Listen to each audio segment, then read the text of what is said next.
Los servidores NAS domésticos fueron en su día toda una revolución, al poder disponer de un dispositivo independiente con datos accesibles desde cualquier equipo que tuviésemos en casa o en el trabajo.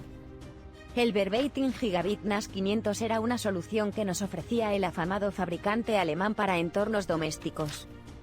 Contaba con varias versiones de un disco duro integrado de 514 SATA, de 500 GB y de 1 GB, y conectividad gigabit, destacando su facilidad de configuración y uso, incluyendo una aplicación libre para descarga de torrents, acceso FTP, NFS, Samba, gestión de usuarios y grupos, cuota de disco, servidor de impresión, iTunes y DHCP. Este es un resumen de las principales características del equipo. El aspecto de esta unidad difiere poco de un disco externo USB de formato 514, y tan solo verlo por atrás nos puede dar la pista de que estamos ante un NAS. El equipo es muy minimalista, como vemos en la imagen, pues en el frontal solo cuenta con un LED indicador de estado de la actividad del disco, y en la parte trasera, como ya adelantábamos, es donde se entiende que es un NAS al incluir el conector Ethernet, el conector de alimentación, el pulsador de encendido y dos puertos USB 2.0 que pueden soportar impresoras para utilizar el servicio de impresión en red, unidades flash, discos duros y lectores de tarjetas de memoria. El CD de software que acompañaba en su día a este NAS incluía 3 aplicaciones: Finder, Exe, software de copia de seguridad Nero y Torrent Flags, además de las guías de usuario en PDF, español incluido. Para conectar el NAS a nuestra red solo tenemos que enchufar el cable de red, de categoría 6, apto para redes gigabit, a nuestro router o switch, teniendo el servicio de DHCP activado, y posteriormente, configurar el NAS vía navegador web. Finder.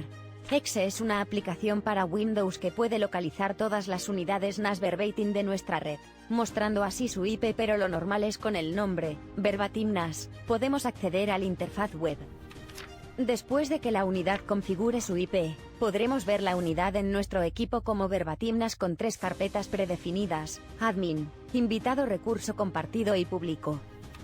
Aunque ya se puede almacenar datos en estas carpetas, podemos configurar más cuentas de usuario en su panel de administración, que veremos a continuación. Para acceder al administrador del NAS de Verbatim mediante navegador web, podemos escribir http://verbatimnas o http://ipnas entrando con el user/pass por defecto, admin/admin. Si nos dan esta unidad por lo que sea o la hemos adquirido de segunda mano, es interesante llevarla a fábrica, así como formatear el disco.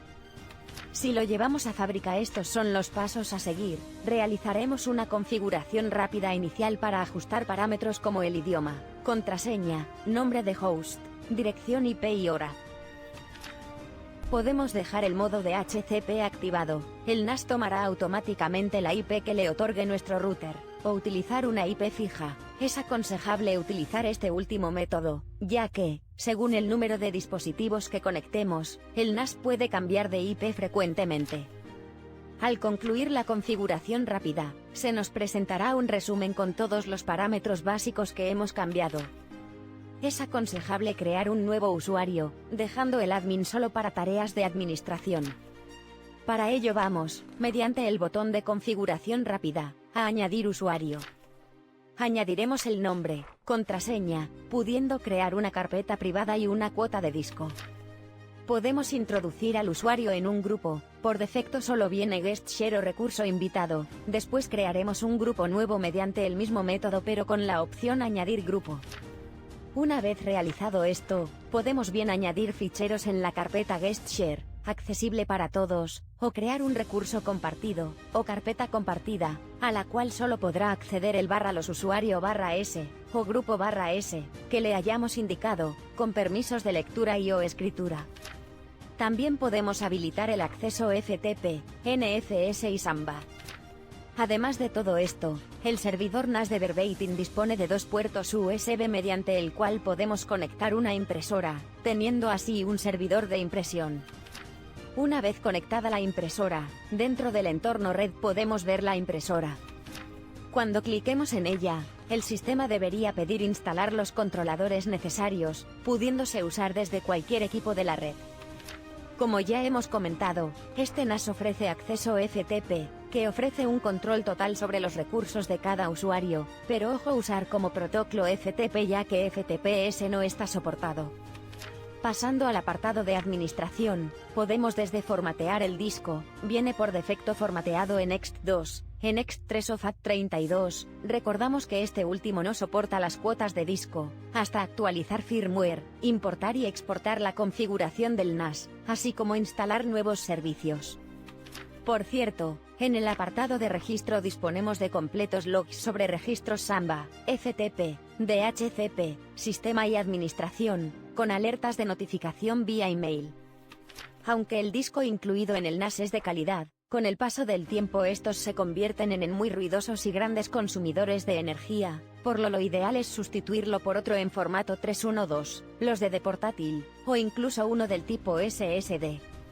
Puede que piense que el sistema arranca desde aquel disco original, pero en absoluto es así y podemos cambiarlo perfectamente sin ningún problema ya que el sistema arrancará desde su memoria interna gracias a su propio firmware configurado de fábrica. Veamos los pasos a seguir para cambiar el disco original por otro más moderno. Cambiar el disco. Empezaremos desde la parte posterior, desconectando todo lo que tengamos en el conector Ethernet, el conector de alimentación o los dos puertos USB 2.0. El desmontaje de este equipo no implica grandes complicaciones no necesitando nada especial excepto una herramienta afilada o un desmontador de plástico, o en su defecto un simple navaja. Empezaremos pues quitando el plástico trasero con una herramienta afilada. Haremos lo mismo con la parte frontal, la del LED central, y con esto ya podemos desplazar la carcasa de aluminio con cuidado, lleva unas esponjillas para que precisamente no se mueva, para finalmente descubrir ya el interior de la unidad donde queda claramente visible el gran disco de 500 GB o 1 TB. Tanto a los lados, como en la parte superior de la estructura interna, se hallan unas esponjas cuya misión es evitar en todo momento cualquier tipo de vibración, y fijar el disco en el interior correctamente. Ahora lo que toca es quitar los 4 tornillos que fijan el disco a la carcasa y soltar los conectores SATA. Como podemos ver los cables SATA son extremadamente cortos así que debemos tener mucho cuidado a la hora de desconectarlos. Ahora toca quitar definitivamente el viejo disco de 514, y reemplazarlo por el disco de formato 312. Como solo hay posibilidad de fijar el nuevo disco de 312 por un tornillo no está de más colocar algún aislante, por ejemplo un papel, entre la parte inferior del disco, y la placa del NAS cerraremos la carcasa, y será el momento de probar si es disco nuevo y es reconocido por el NAS, para lo cual nos validaremos y en la pestaña de avanzado nos iremos a mantenimiento utilidad de disco y ahí debería aparecer el disco, y la opción de formatearlo en ext2, ext3 o FAT32S.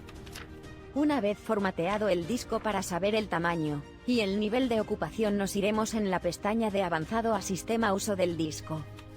Obviamente si el disco quitado de la unidad es funcional una vez lo quitemos se puede adquirir una carcasa barata para darle una segunda vida como disco de backup, al tiempo que le hemos dado una nueva vida al NAS con un disco más fiable y usándolo como servidor de impresión, servidor de ficheros, etc. En este último apartado no olvidemos que desde la pestaña avanzado en el menú de archivar e imprimir, servidor de impresora podemos activar el servidor de impresión como podemos ver en la siguiente imagen como resultado de conectar una impresora Brother directamente a unos de los puertos USB del NAS, siendo reconocida perfectamente estas por el FW del NAS.